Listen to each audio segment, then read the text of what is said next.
two. No, Tetsu, no.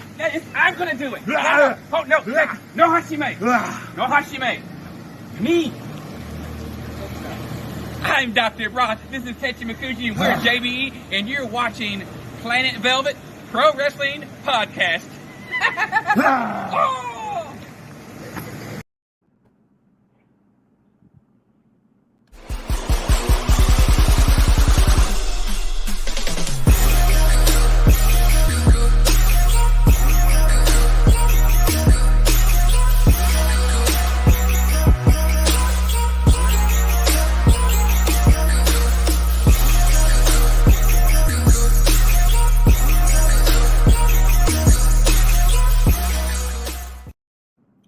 Greetings and salutations, everybody. It is me, yours truly, Anthony Velvet Hall, alongside my co-host, N.E.F, the one and only N.E.F, and welcome to another edition of the Planet Velvet Pro Wrestling Podcast. And today is another special show. Yes, indeed it is. We have a very special guest with us here today, all the way from the Lone Star State, ladies and gentlemen. He is Booker T trained and very well hard-nosed and tough-tested, experienced he is. Ladies and gentlemen, please help me welcome the former Raw Texas champion and current LWA Legends champion, the one, the only, the Texas Terminator, Jay Alexander. Jay, how you doing, brother? I would be better if you got the name of the championship correct. No, I'm just kidding with you, brother. No, but it's the LWA Legacy champion. I'm sorry, Legacy champion. You're good, my man. You're good, my man. No, man, I am grateful. I am blessed, and I am fortunate to be here with you, gentlemen. So thank you. Hey, thanks for being on the show. N.E.F, how you doing, man? Had better days there, sir, but I'm doing good. Hey, as long we as made it. We here, brother. How's it going? It's better than the latter, huh? Yeah. Hey, it's all good, man. Everybody out there, if you are on social media, and I know you are because you're joining us here, please be sure to look for us on TikTok, on Facebook, and on Twitter at the address you see on your screen, Planet Velvet Pro Wrestling Podcast at PVPW Podcast.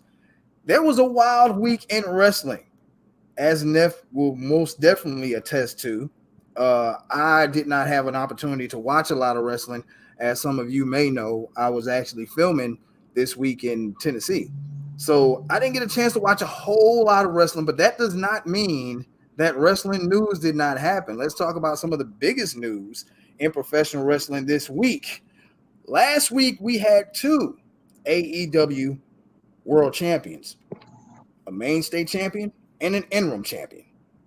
This week, we only have one, as Jon Moxley defeated CM Punk to capture the undisputed AEW World Championship. N.E.F, floor is yours, man.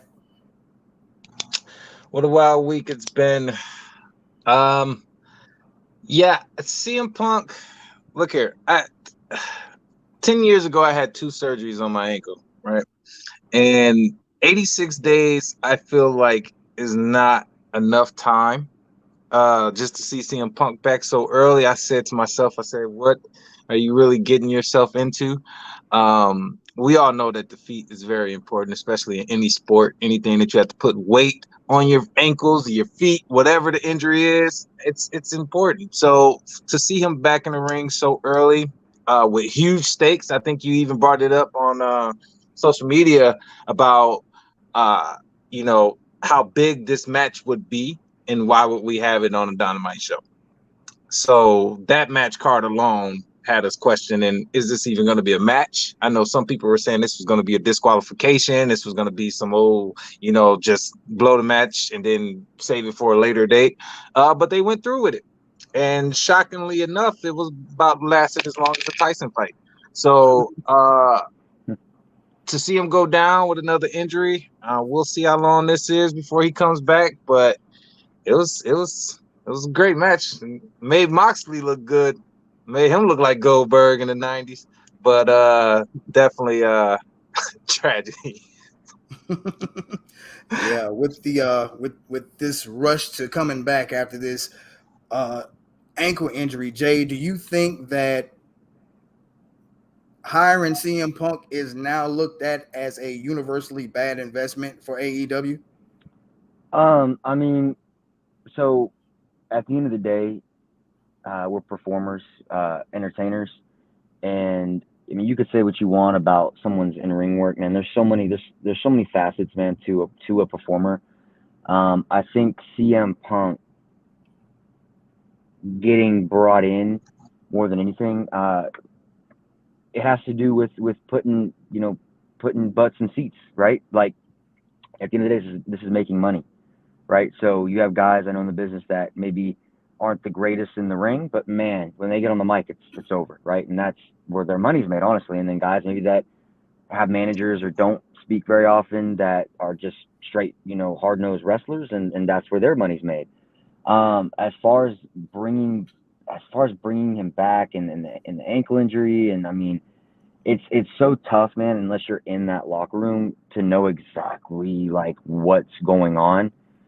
So I can speak from experience in a particular scenario where people are like, "Oh, Jay, like, is this, that, or the other a work or is it a shoot?" It's like, oh, I don't know, like, that match was super short with Mox. Like, oh, well, all these rumblings are going around. Like, it's really hard to tell. And I try and approach everything having to do with wrestling, let alone like, this specific scenario with CM Punk, from a very neutral, but also like kind of devil's advocate on either side of, well, this or well that. So I mean, is the ankle a work to cover the backstage problems, or is the ankle to shoot and the backstage problems are just the work? So it's really tough to say. I think as far as CM Punk getting brought in, it's gonna make money, right? Like at the end of the day, that's what we're in the business of doing. It's making money. That's a real tough one for me to call, honestly. Yeah. There was that video that surfaced. Tony Khan put out the video with the backstage stuff. Because I thought it was a work. Honestly, for me, I thought to myself, okay, maybe, just to kind of push along, like if this injury was going to be a little longer for recovery, maybe this was going to be a work to just kind of come back, drop the title, get out of there, let Moxley just be the champion. And then when CM Punk's ready to go, then, they'll have the match on a bigger stage. But, for him to say he couldn't put weight on it, and I observed the video a lot as far as just to see if he turned wrong on it. He said he don't know what happened. He said that for whatever reason, when he did the kick, he came back around and he just tried to put weight on it and he couldn't. So it sucks. The feet and ankles are so unpredictable because, I mean, you could do anything and tweak it. And to your point, I mean to cut you off, but that's it, honestly. It could be something, and if this is legitimate, and the injury is what it is what it is. Dude, shoot, last night, I'm ducking a clothesline, and somehow, some way, I get popped in the back of the neck with the elbow, which is very rare to happen. And in the middle of my sequence, I thank God I got through it, but like I didn't know where I was, right? It's something like that, man, that like you go to do the kick, boom, it happens, and he could have hit that kick on the money with perfect accuracy at the angle he needed to, and it pops, something snaps, something pops, something tears, something on site, and I mean he hits it, and as he's coming back down, like as a performer, like when I took that elbow to the back of the head, shoot. Like where are my feet at? Like I didn't know where I was for like that split second. CM Punk hits that kick. As soon as the kick lands, you get that, you register your brain like, oh, that hurt, or oh, something's not right. As he's pulling the foot back down, it's on sight. So I don't even know if it has to do with like he just landed and then like, oh, felt it. Like, I mean, he could have kicked him and been like, F. That's not good. And then from there, we saw what it was. I didn't happen to see the backstage video. But everything in wrestling, man, and AEW does very well.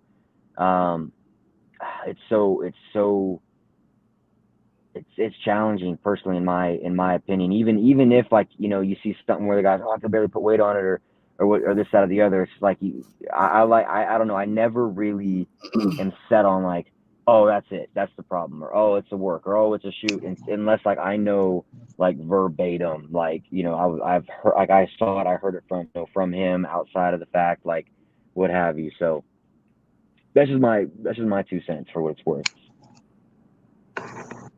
Gotcha. And we talked about this is Moxley winning the championship, and for whatever reason, it almost seems like, especially when as wrestling goes further and stuff, there's always a lot of revisionist history in wrestling, but it does not take away from the fact that the Shield or the Shield members have accomplished quite a bit throughout the sport of professional wrestling. So, being that they have accomplished a lot in professional wrestling, N.E.F, where do you rank the Shield as far as factions of all time? Are they top 3, top 5, or top 10? Oh man, Impact alone. See, that's why I'm upset, because I lost my notes. I had a lot of notes on this. All right, Impact alone. I think the Shield is. They're gonna kill me. I would say top 10. I would say top 10. I won't go as far as top 5, but individually, the accomplishments that they've had, I think is great. Impact wise, when they first came in, just the tone that they set, the way that they came in, it was destructive. You know what I'm saying? It was something different.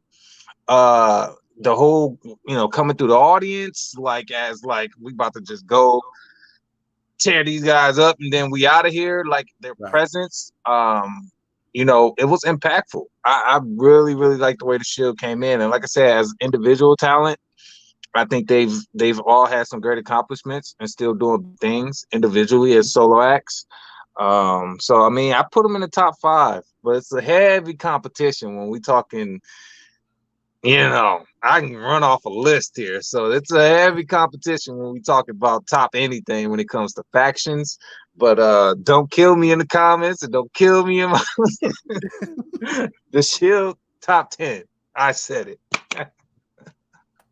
Nice. Very nice. As far as I don't know how I would rank them, because there's so much stuff, man. When we start talking about factions, we start talking about accomplishments, we also got to talk about championship availability.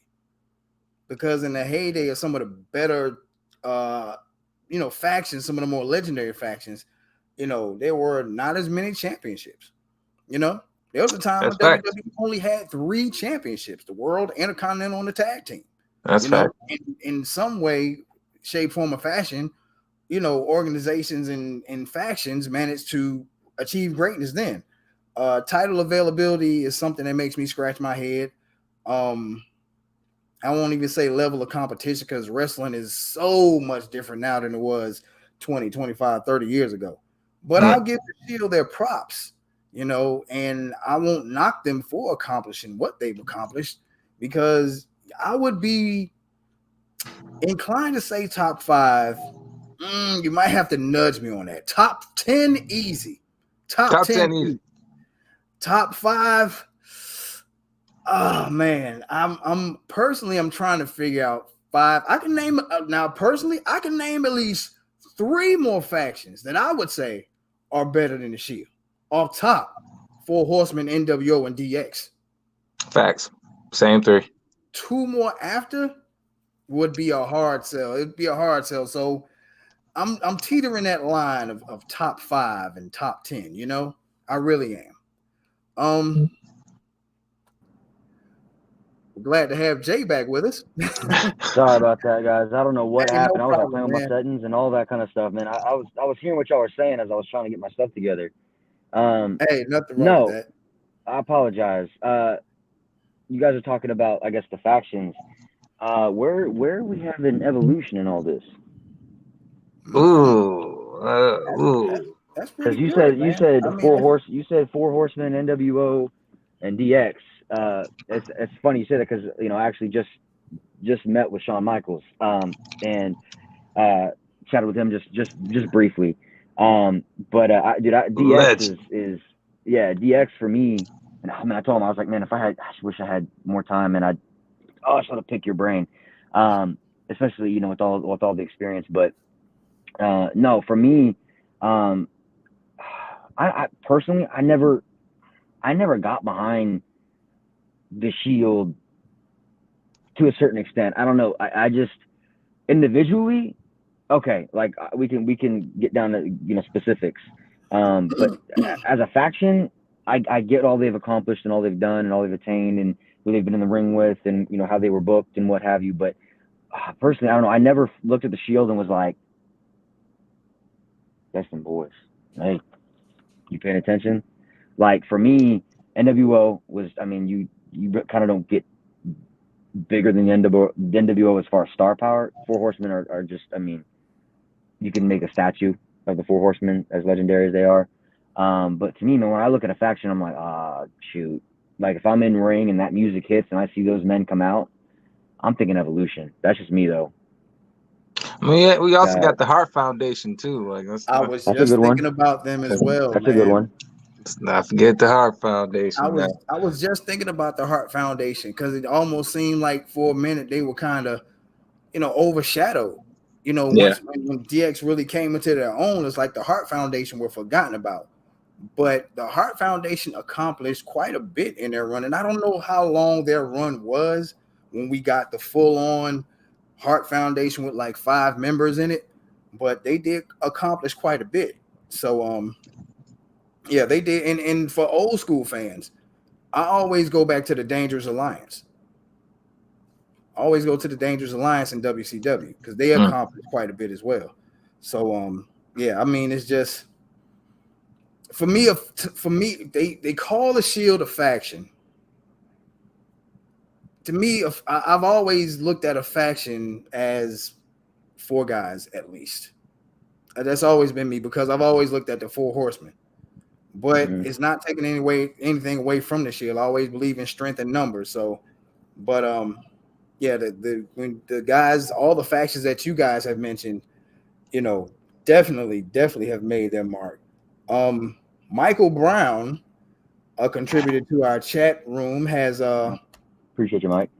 Has has something to say about this, and his opinion is New Day and the Freebirds, including your 3 choices, make the top 5. Okay.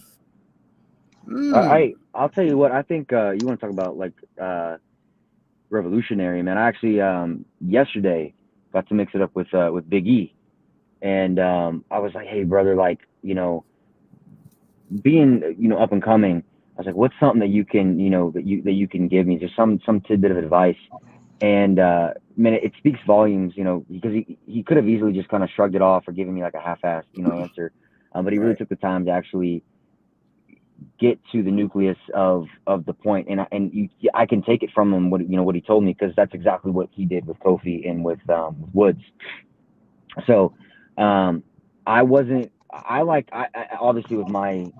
with my point of the evolution, you kind of can see like an evolution, NWO, DX, like the slobber knocking, beat you down, just grown men, just big, because I'm a bigger guy, so the big beefy boys just slapping meat, knocking heads around, like that was more my style.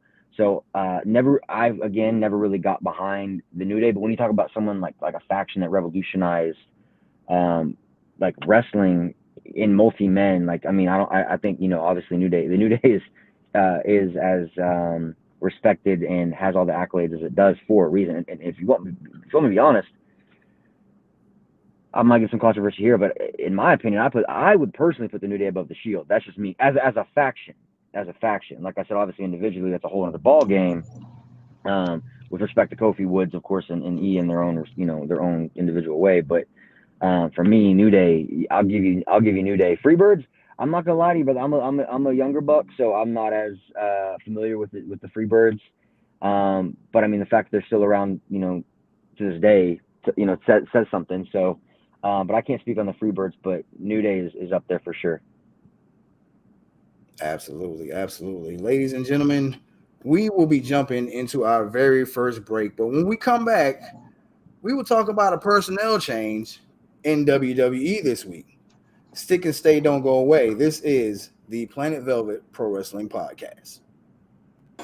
Log on to StallionSquad.com today and use discount code Velvet10 to get yourself some great savings on premium fitness gear, no matter what your fitness level may be. Stallion Squad, squad up. Hey everybody, welcome back to the Planet Velvet Pro Wrestling Podcast. N.E.F, you know what?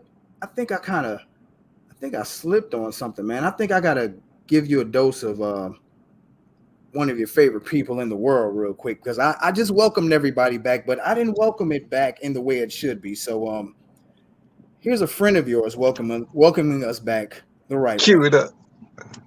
This is the Boozerweight, Matt Sex Sells, and you're watching the Planet Velvet Pro Wrestling Podcast.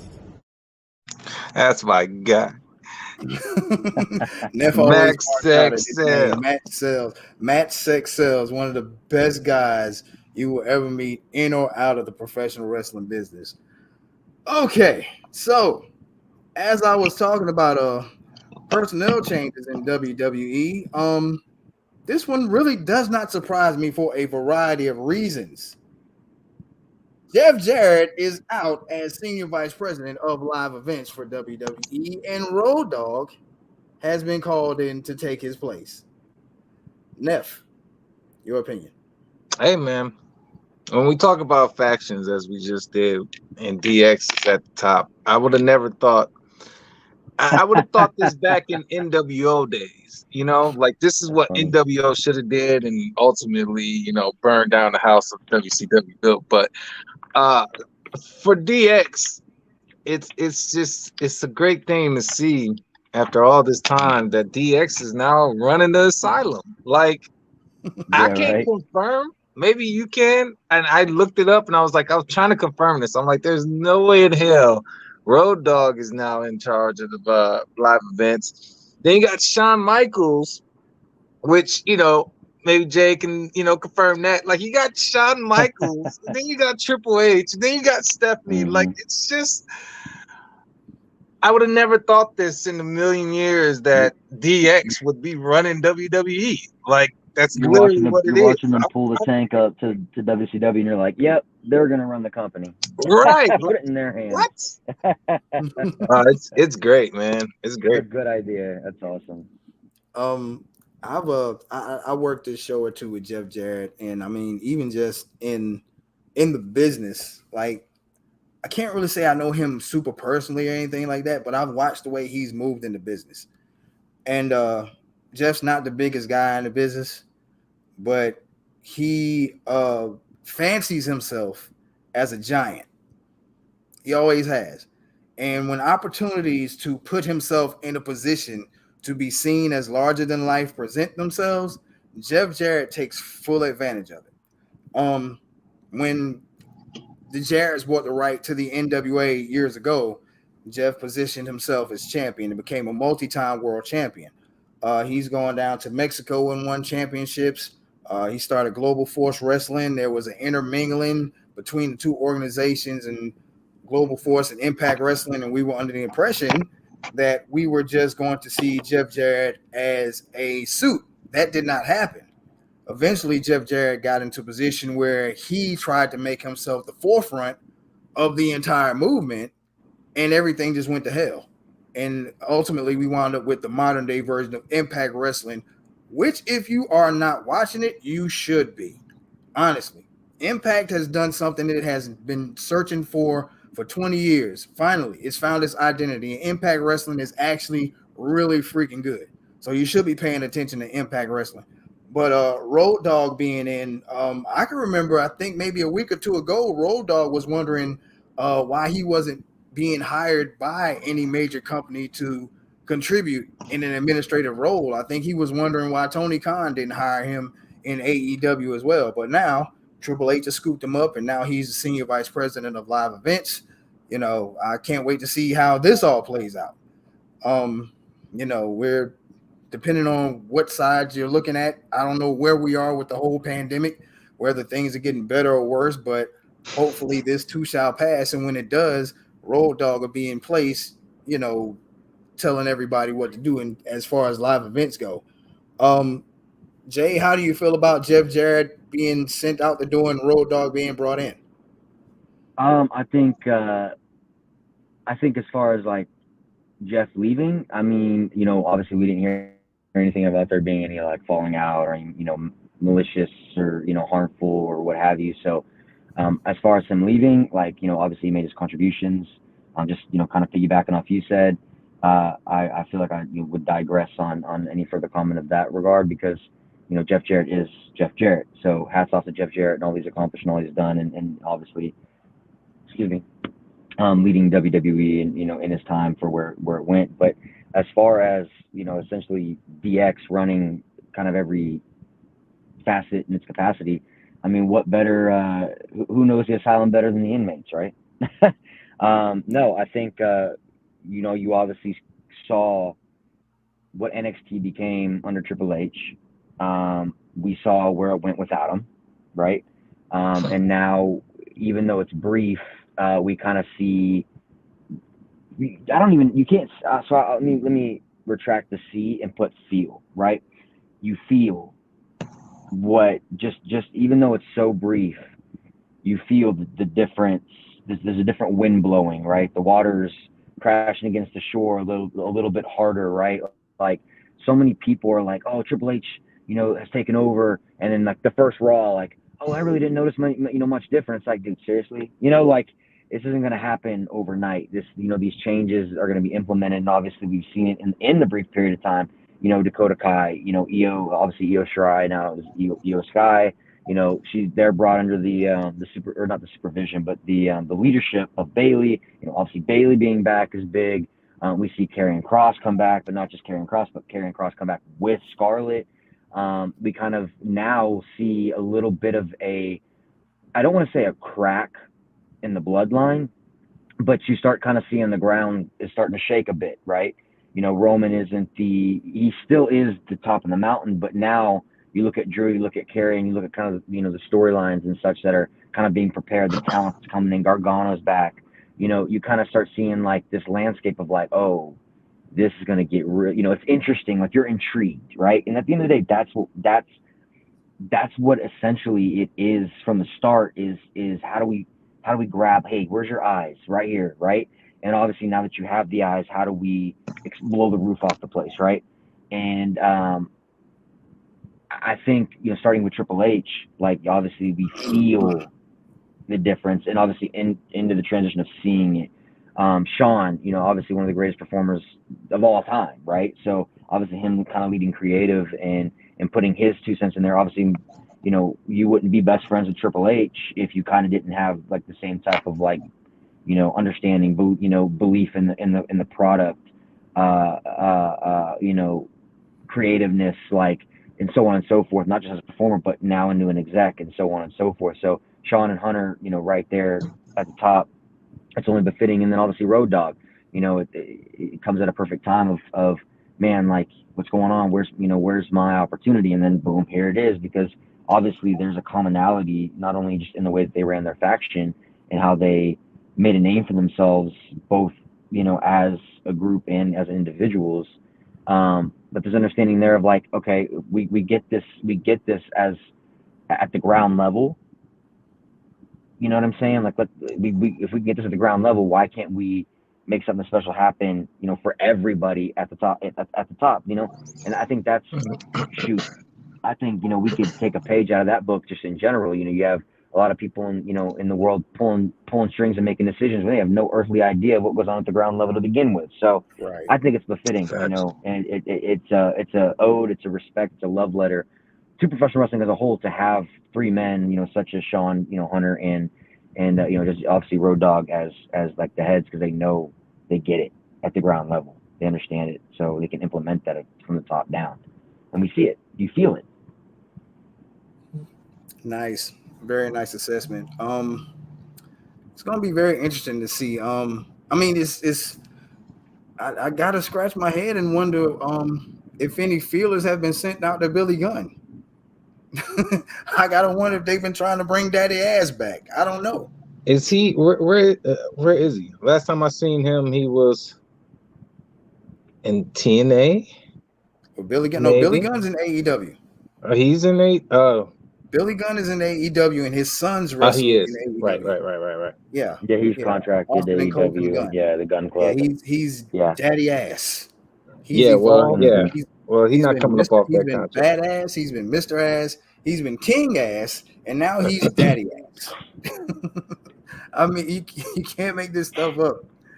Oh man. Let's see. Mattoon is in the building. Mattoon, what's up? I'm sorry, Mitten. Mitten, what's up, brother? How you doing? Good to see What's going you. on, Mitchell? Yeah, man, it's a lot of crazy things going on in professional wrestling. I did get to watch a little bit of wrestling Friday. And what I did see was the main event of AEW Rampage. That's the Friday show. I got a chance to see that, and the main event was Claudio Castagnoli defending the championship, the Ring of Honor championship, against Dustin Rhodes. Claudio has suddenly become a fixture on the main event of the Friday night show, and it's something that has made me ask the question. And I've asked this question before, so Jay, I'll ask this question to you. Do you think that with the news or the rumor that Tony Khan is actually thinking about starting yet another AEW show, do you think that AEW Dynamite should become a Ring of Honor show? I'm surprised, honestly, that hasn't already happened. Because I mean, they already have 3. Am I mistaken? Dynamite, Rampage, and Dark, right? Essentially, Right. And then they have, I think, Dark Elevation. I don't really. It's hard to kind of follow, and I'll be completely honest. Like I don't watch as much wrestling as.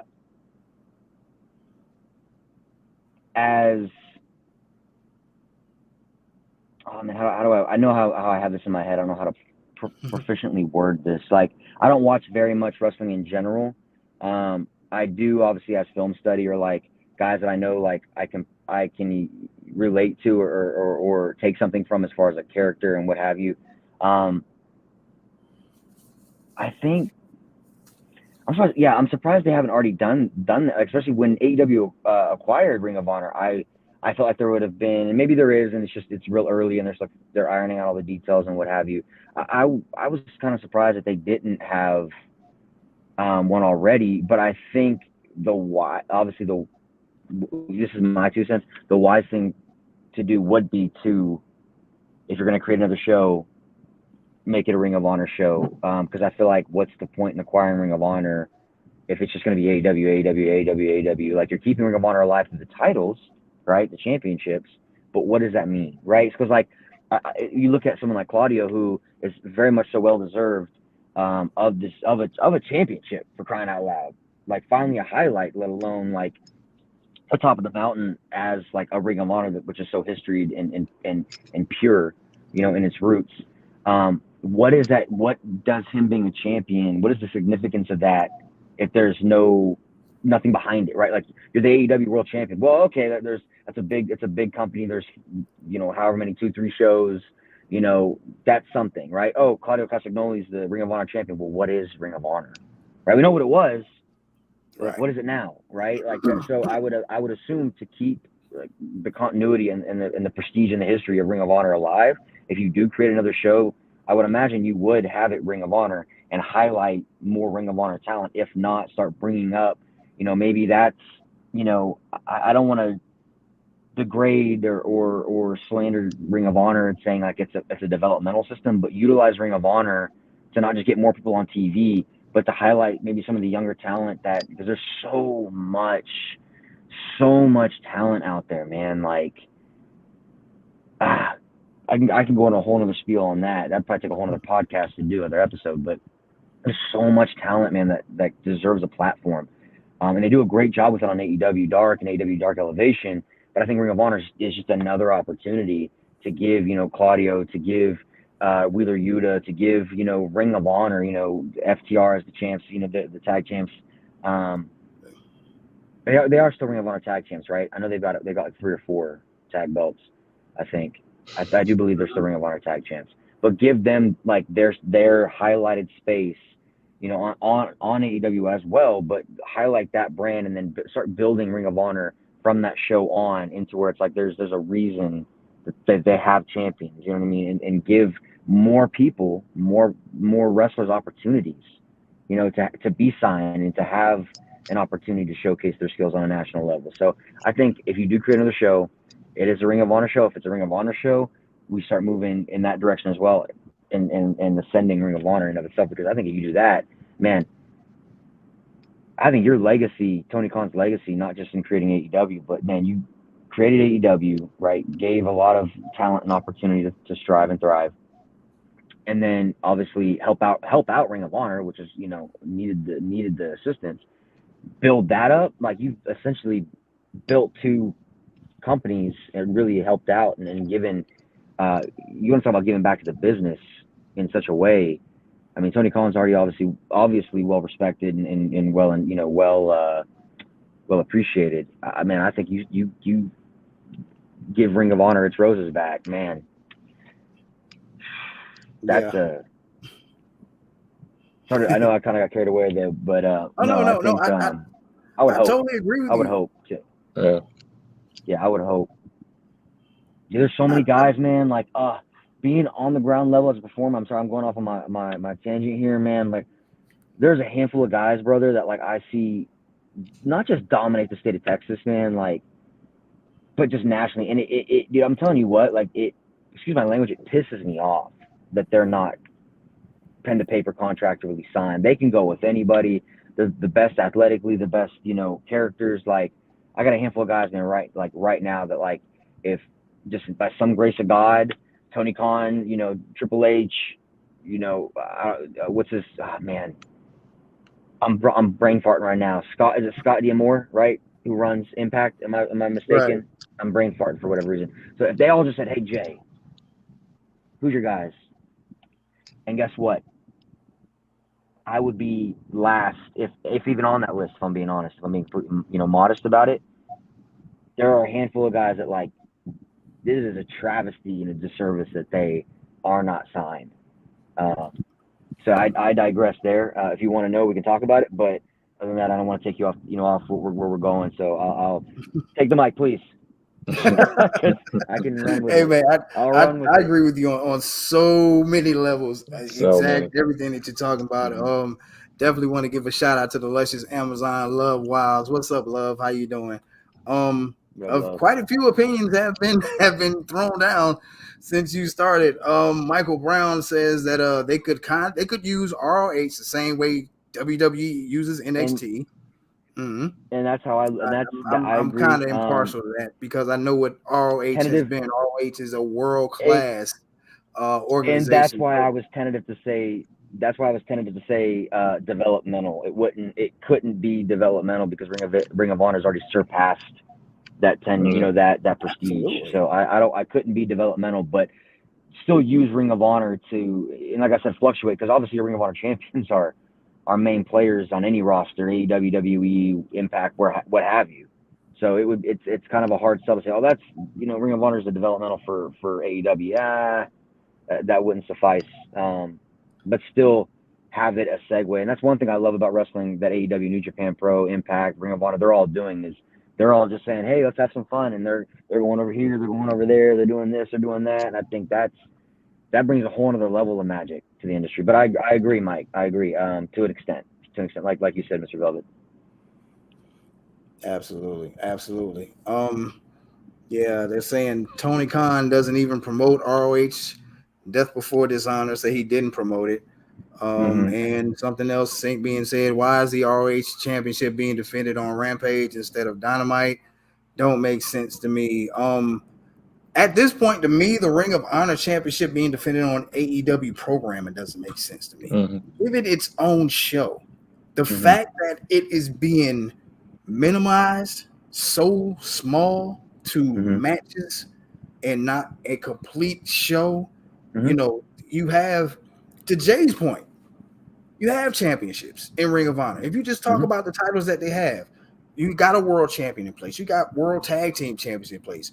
You got the pure champion in place. You got the television champion in place. You got other championships in Ring of Honor. True enough. You got more than enough to, AEW is always talking about pillars. This is a new era of Ring of Honor. There are your pillars right there. The champions. You got champions in place. You stop making it such a clusterfuck and bring some order to what's happening. Encompass it in an hour. That's all you got to do. That's my point. Who is Roman Reigns without Raw or SmackDown? You see what I'm saying? Like, oh, he's got the WWE belts. Okay, that's cool, but like, what does that mean, right? Like, okay, so you have all these champions that are all top tier, top echelon guys. They have these championships, and it's like, okay, so for what? Like, we know what Ring of Honor was. Ring of Honor is, obviously went through a facelift. What's going on? You know what I mean? Like, no one's knocking it. They're just like, what's going on? Like, you have these world class guys with these championships, and like, what's the point?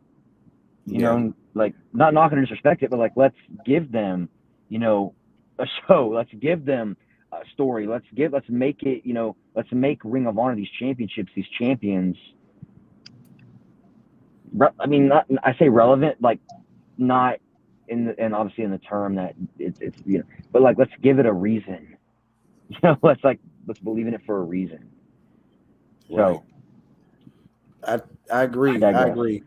N.E.F, what's up, man? Ring on. Any opinions on making it an hour show? No, I agree with everything. That's why I was just sitting back, just letting y'all go off on y'all points, because of course y'all have more experience on all that. But most definitely, I mean, it just makes sense to kind of give it a feel like I don't want to say King of the Ring or anything like that, but just separate it from all the other nonsense that's going on. I mean, we've talked for weeks on how oversaturated AEW is as far as the talent and as far as all the belts. I mean, even bringing up the trio tag team belt, shit like that. Like, y'all have other things y'all can lean on, and Ring of Honor should just be something special, something that can catapult a performer to the highest level as far as just, we're talking Hall of Fame status if you wanted to do that. It's, you know what I'm saying, for AEW, but just make it something special, separated from all the other noise. And yeah, man, like, oversaturated. Absolutely. I agree with you. Fans, we are going to take another break, but when we come back, we're going to have an in-depth talk with the Texas Terminator himself, Jay Alexander. Stick and stay. Don't go away. This is the Planet Velvet Pro Wrestling Podcast. When you see your wife, how does she make you feel? She's peaceful.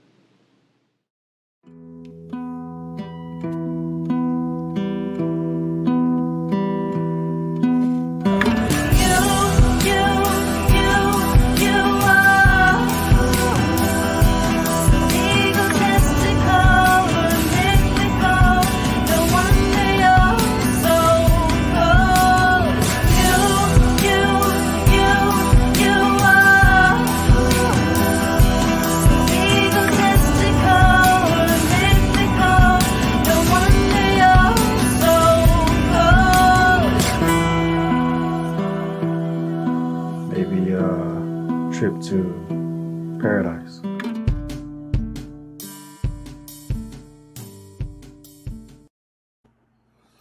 Hey everybody, welcome back to the Planet Velvet Pro Wrestling Podcast.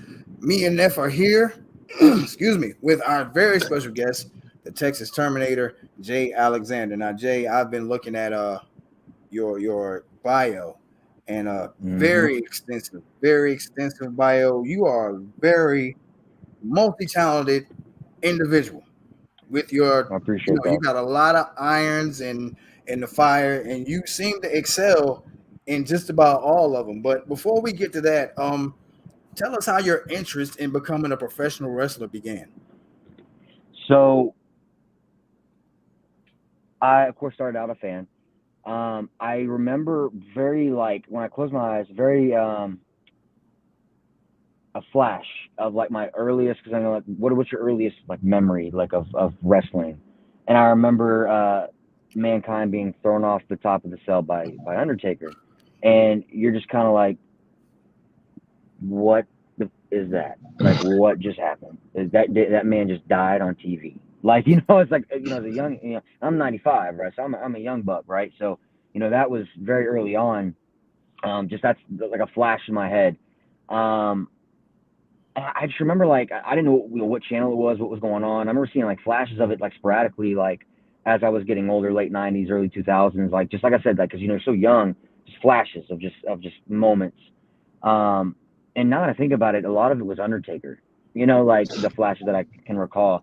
And I really remember, like, gosh, 9, so maybe I was 8, 9, 10, and that, like 11, like in that like area. So I want to say it was like from like maybe 02 to like 04, and that like beginning stages, like when I kind of started catching on to it, and then segue into like obviously 06. So like 06, probably 05 through 07 was when I was more of a diehard. And then prior, like when I got, see, by that point, I remember being like 9, like 10 or 11, and I had a buddy that had a trampoline, and of course that's where it always starts. And me and him, he was Scott Van Dam, that was his name, SVD, and I was John Jericho. Those were like that was our two gimmick names. And then we did everything under the sun. I can't recall what his stuff was. We'd go out there and mix it up. And man, when I tell you, it didn't matter. Like summer in Texas, brother, that black tarp on that, or the black mat or whatever on that trampoline would be scorching hot. We didn't care. We didn't care. We'd even like get the water hose and loop it through the underneath the mat, Right. into the springs, to where it was like sticky, like jutting out like that, and it would just be water falling water. We didn't give we just mixed it up. Yeah, so it started off with flashes, and then it became a full-fledged like obsession very early on. And then I'll tell you what, at like 10 or 11, I remember telling one of the first guys I met when I first started training, Abel Andrew Jackson down at Reality of Wrestling. Shout out to him. Dude was amazing, man. Brought me right in, and I remember talking to him about like just the earliest. He's like, because he asked me like, what got you into this? Like, because he's seen trainees come and go, and a lot of guys, man, don't stay for the long haul, because it's hard, man. This is a hard thing to do, mentally and physically, spiritually, emotionally, everything. It pulls on you in every way. And I remember telling him, like, man, like starting out on the trampoline, bouncing around, doing these moves off a whim. We'd go watch the pay-per-views, and when I kid you not, at 10, 11 years old, we had the cognizance to like slow-mo in film study. We were film studying this at 10, 11 years old, how to work, so to speak. And we'd go out there and we'd replicate it in, 4, 5, 6 hour pay-per-views were literally all day things, right? Because we'd get there, wrestle, watch the pay-per-view, stop it, wrestle, play it, wrestle. Like it was wrestling, like, and we didn't even finish the pay-per-view. We'd get to the first like 3, 4 matches, 2, 3, 4 matches before my mom came to pick me up, like, hey, it's midnight, you have school in the morning, at 10, 11 years old. And then I have to go back, the following weekend to finish the pay-per-view, because that's back when you actually had to order it. Yeah, and it was a full-blown obsession, and we created this whole backyard wrestling like company, going door to door and asking kids to come out. We have a roster of like 20 kids that came out and that wrestled. And when I tell you, man, we'd get like tables, we'd bring it out, we put a cloth there, we put a karaoke machine underneath it, we'd loop the mic up underneath the sheet and kind of have it like barely exposed. We'd take our Xbox 360 headsets, and that would be like the headsets of the announcers, but they would like talk through the mic that was underneath the tarp. We created our own like weapons out of like toilet paper rolls, and like we'd unwire all these paper clips and like strew it around the toilet paper roll to make like barbed wire. I did research to take like Carol corn syrup, mix it with red food coloring, and we put it in cups at various parts of the backyard, and then we'd do this match and beat the tar out of each other. And then we had the wherewithal to know, like, hey, when you hit me with this, go take the crowd over here and taunt and stuff. I'm gonna scoop the blood in my mouth, or I'm gonna put the blood on my face, or whatever, or put it in my hand. When you hit me, I'll like go to sell and then just rub it down my face. And like, this is just stuff that we did on a whim. I was telling Abel all this. He's like, and Abel's just like, Like, dude, you were born to do this. Before I even set foot in the ring, just the capacity mentally was there. But that was my earlier days. I mean, when we'd host shows, we'd like put flyers out at the neighborhood and like tell the what's the neighborhood community, whatever, what's it called? The committee, whatever, the neighborhood committee. We were having these shows and we'd have live shows and we were memorizing these whole matches at 10, 11 years old. Like, shit you not. To put on for the neighborhood for free of charge wherever they come through the backyard. And then when everybody was seated, we put the curtain up and that was where we entered. And my uncle one time, he goes, you know what y'all missing?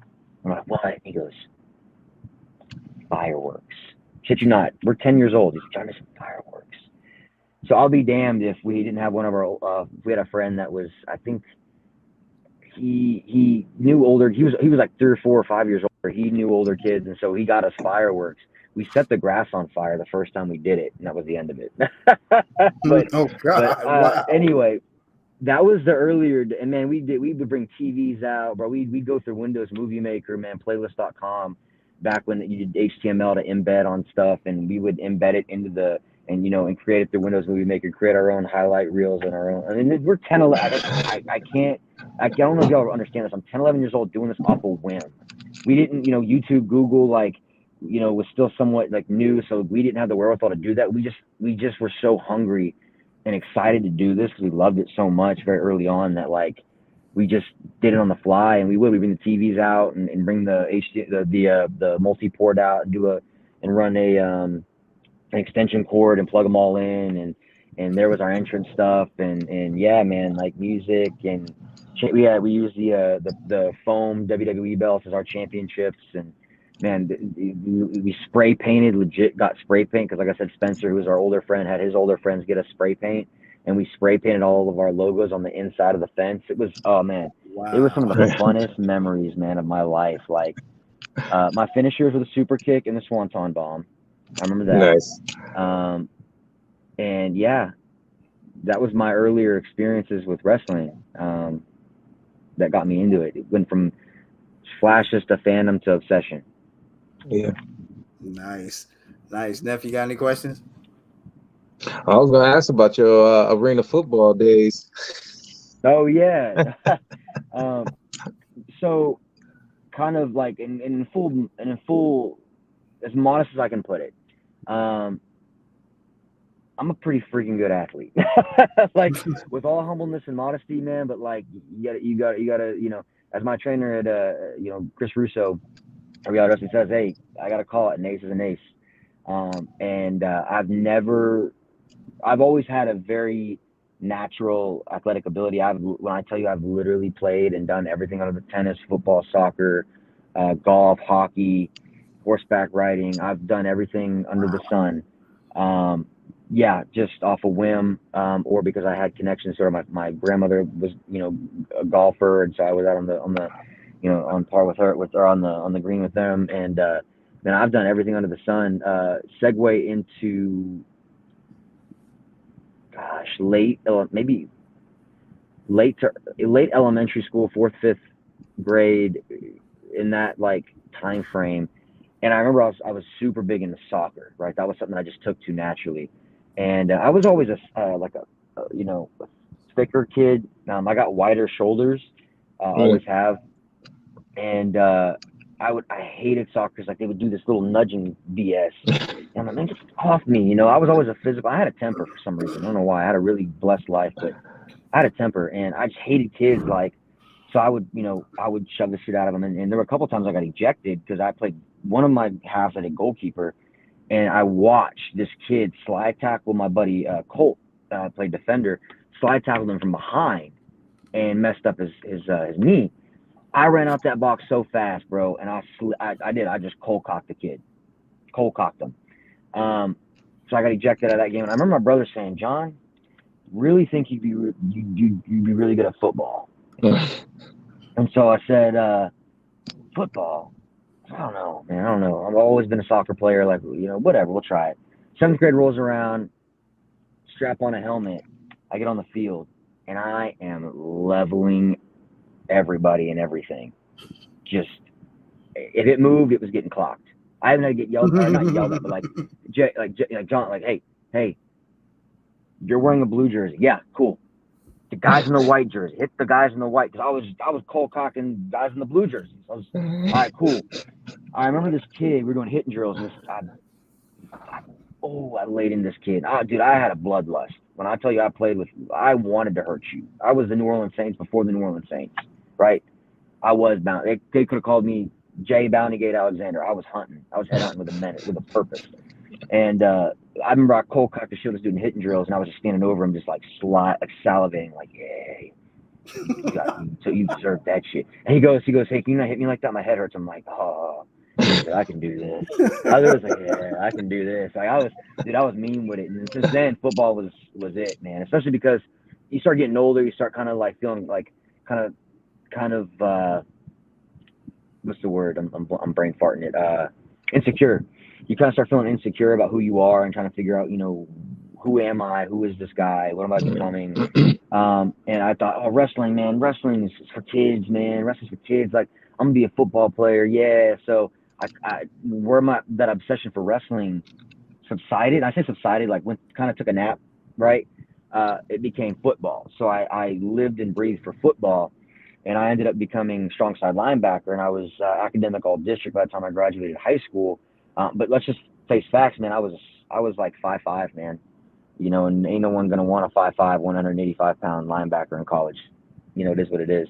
I had hands though. I ended up playing virtually every position. When I got to arena, I played primarily back, so running back / fullback, and strong side linebacker. Until I transitioned into like more of a slot, because I was taking a beating on my like neck and head.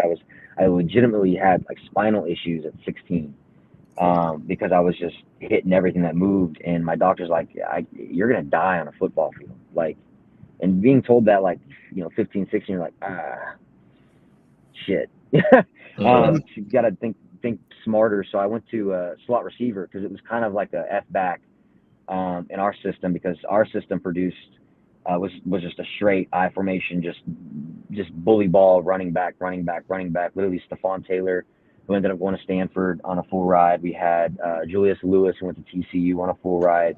Kennedy Brooks, who went to OU on a full ride. So, these are all powerhouse schools for running back. So we were run first.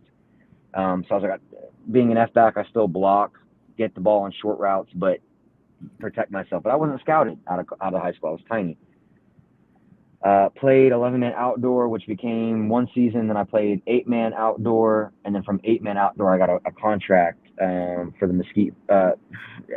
Mesquite Indoor Football League, which is an affiliate of the Dallas Marshals, so the Texas Power. So that was my first like pro contract for the Texas Power, and I played everything. I was running back, receiver, Mac, Jack. I played D end on blitz, and I just they didn't give it flying whoop. If you went out there, because you want to talk about physicality, man. Like 11-man outdoor is one thing, but when you're 8-man indoor and it's that confined, helmets are rolling, man. I have one clip that I live by where caught a screen, really nice screen. Quarterback really ate up the entire defense. And I come in and they're all closing in from the back, and this one safety decides to take the angle on me, and I'm like, boy, you hear it. You literally, like, you hear it. As soon as we make contact, it's like that, and you just see a helmet roll, and the whole crowd lights up. And yeah, that was when I tell you my testosterone peaked at that time, man. Yeah, dude. I just I love like physical sports, hockey, football, MMA. Like I live to just bully the shit out of people, man. And I think that's why like it works being a pro wrestler, especially a heel, because I can just levy someone and just stand over them and just let the sweat and the saliva just drip on them and just be like, yeah, I own you, son. This is my house. This is my ring. This is my ice. This is, what have you. I take it. It's personal. I take it personal when I'm in that zone. It's personal, and you're going to feel me. So that was good, short-lived. I ended up taking a bad hit and losing 15 minutes of memory. My last game I was 19, and I went to the owner, and I said, yeah, it's been an eventful football career, but I'm blessed and fortunate to say that I earned a pro contract, especially at 19. when I wasn't scouted. I took a lot of pride in that. I said, but I'm gonna have to retire. So that was in essence how I got out of my contract and ended up retiring playing football. And lo and behold, here I go saying, "Oh, I need to protect my health." But now I'm a pro wrestler, and I willingly hurt myself. So I tell my stepchildren, I'm like, man, I hurt myself for fun, for a living, but y'all want to try me?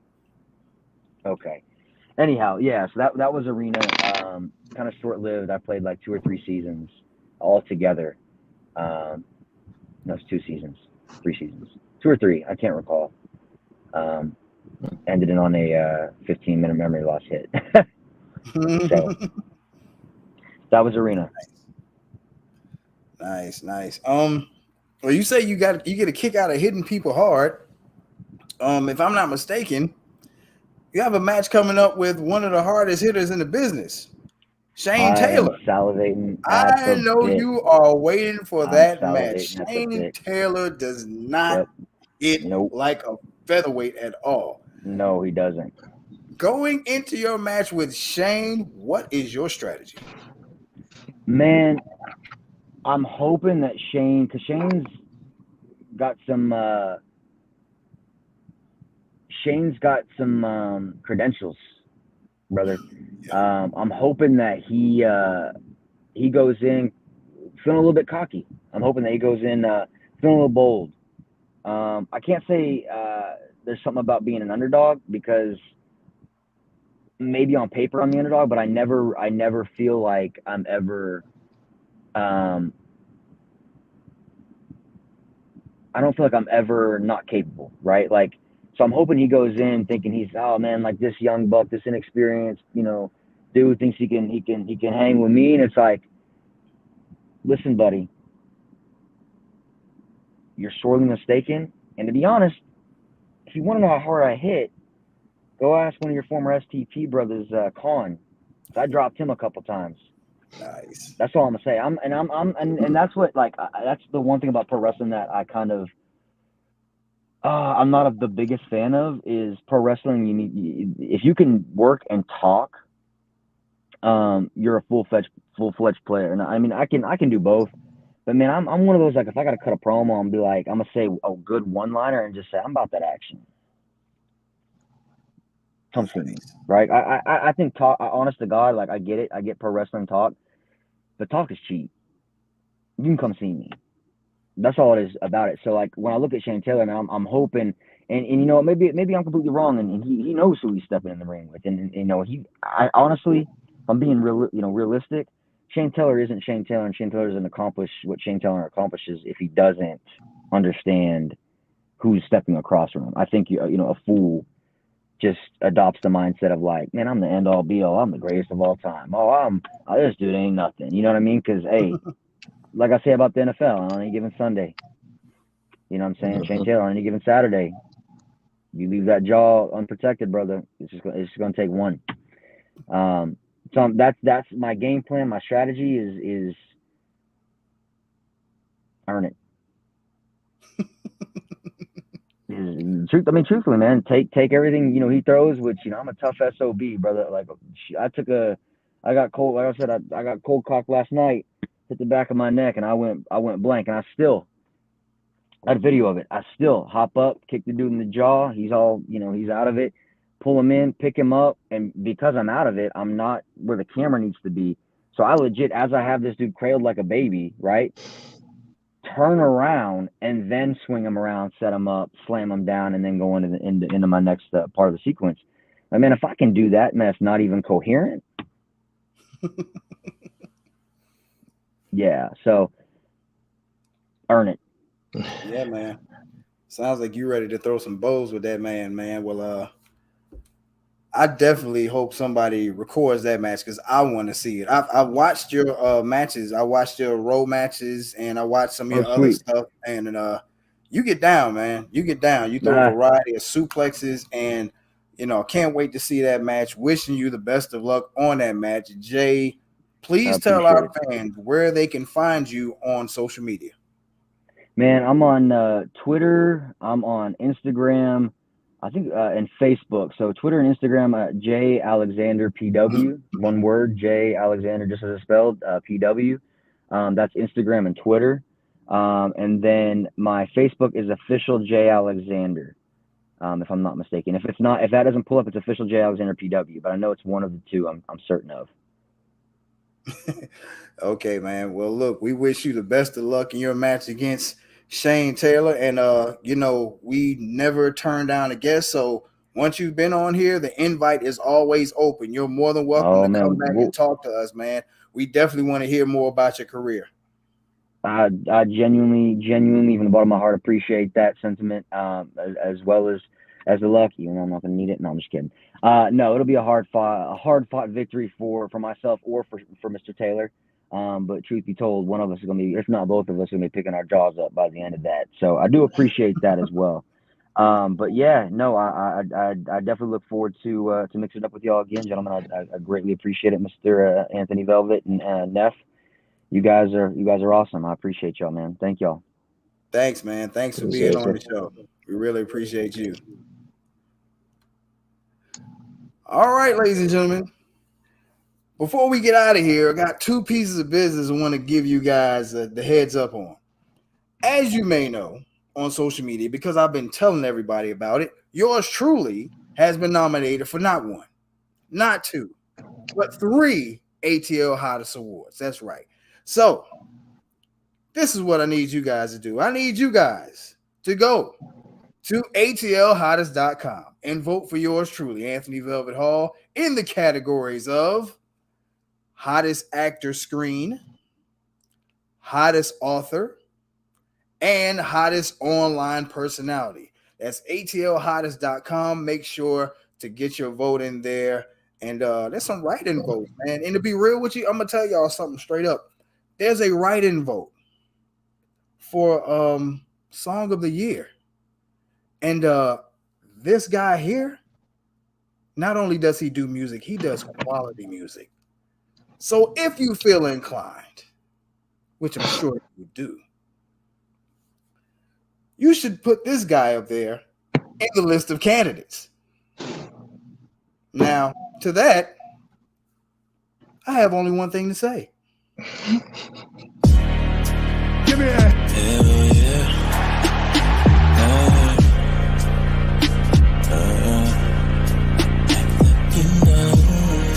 Give me a hell yeah.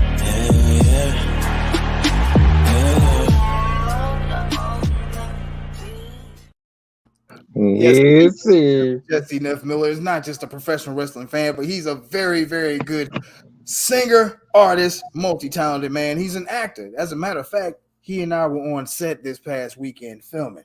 Now, I can't give you the details of what we were doing, but let's just put it like this. You're going to be entertained as only 480 knows how to make it happen. Why? This is what we do. All right? We do. Facts. This is what we do.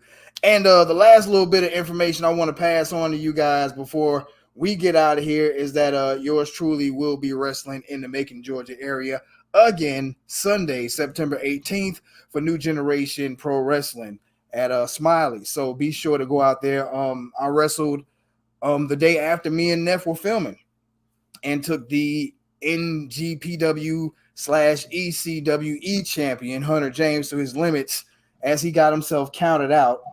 I won the match, but because of a technicality, I didn't come away with the championship. So will I get a rematch? I don't know. But whoever is my opponent, I'm bringing it. I'm bringing it. Just know I'll be there. All right. N.E.F. I'm sorry. Oh, wait a minute. We got a bunch of comments here. I'm about to pass over. Let me look at these comments real quick. Let's see. All these came from Keith Jordan. Hey, Keith. Good afternoon to you and good evening. What's up, fellows? What's up, Keith? It's just like 5 comments from Keith, and they just, they're kind of small. But Keith, we appreciate you, man. Thank you so much for tuning in. N.E.F., as always, let these. Hey, man. Go ahead. Well, we can't go. We can't go without giving Edge his flowers, bro. Wait. No, you're right. You're right. Because, You got to talk about your boy, right? No, squash that boy. I'll go back to that. You know what? No conspiracy theory this week. There is no conspiracy theory. The only conspiracy theory about conspiracy theory is the fact that I got the chant that I wanted. The "Who's your daddy?" rung through the stadium once again. So that was great. But I did want to talk about Edge. Let's give that man his flowers because a lot of people sleep on Damian Priest. I'm a fan of Damian Priest. I think for the guy to be 6'10", whatever, he's very athletic, speedy, stamina, his overall performance, he sells. But for Edge, my 48-year-old dear friend, hitting the Canadian Destroyer was epic. That was an epic main event. I appreciate the hell out of both of them for putting on that performance because that was the highlight of the night. And I just want to put those flowers out there. Edge is the man. And that move is not as complicated. Like, it's technical as hell, but for Edge to pull that off, epic, man. It was a great match. Absolutely. And you know what? Edge is a tall dude himself. Edge is like 6'5". Right. Edge is 6'5". You know what? I didn't get it. Like I said, I didn't get a chance to watch a lot of wrestling, but I did see probably the last 2 minutes of that match. And I want to watch the entire match because Damian Priest can go. Ever since his days as Punisher Martinez and Ring of Honor, if you look at that guy's story, like go to WWE on Peacock and check out, I don't know if it's like WWE Chronicle, but they've got a story on Damian Priest talking about the days when he was like 300 something pounds. You would never believe he looks like he does now, considering how he used to look. He was a big man. He was like 300 pounds. Now he's in amazing shape. He's in amazing shape. And so please don't think that this loss to Edge is going to really deter any momentum he has going forward, because you can't not look at him and think of WWE's future. Right. But I, for one, definitely want to see the entire Damian Priest Edge match. And I'm probably going to do it once we get off this podcast, because if those last 2 minutes told me anything, that match was special. Oh yeah, they gave it, man. They gave it. And that's that big fight feel that they've been really good with. And it was a main event. It was definitely it was up there. Whole match. Up, man. So check it out. That's what's up. Okay, N.E.F. Now that we've explored Edge and Damian Priest, tell the people where they can find you on social media. You can find me on Facebook. That's Jesse I am N.E.F Miller, and then Instagram 480mg N.E.F. You can find me there. A lot of stuff coming. All right. And yours truly, you can find me Facebook, Instagram, Twitter, Snapchat, TikTok, Velvet478. And please don't forget to do this right here. Vote Anthony Velvet Hall as ATL's hottest actor screen, hottest author, and hottest online personality. And write that man in for some votes too. He makes good music. If you don't know, look him up on Spotify, N.E.F. Okay? That's all you got to do. He makes quality music. You're definitely going to check it out. You're going to love everything you hear from him, man. Hey, we had a wonderful time talking to and listening to the Texas Terminator, Jay Alexander. Yours truly, Velvet, along with N.E.F. We are signing off. We will see you all very soon. Take care. God bless.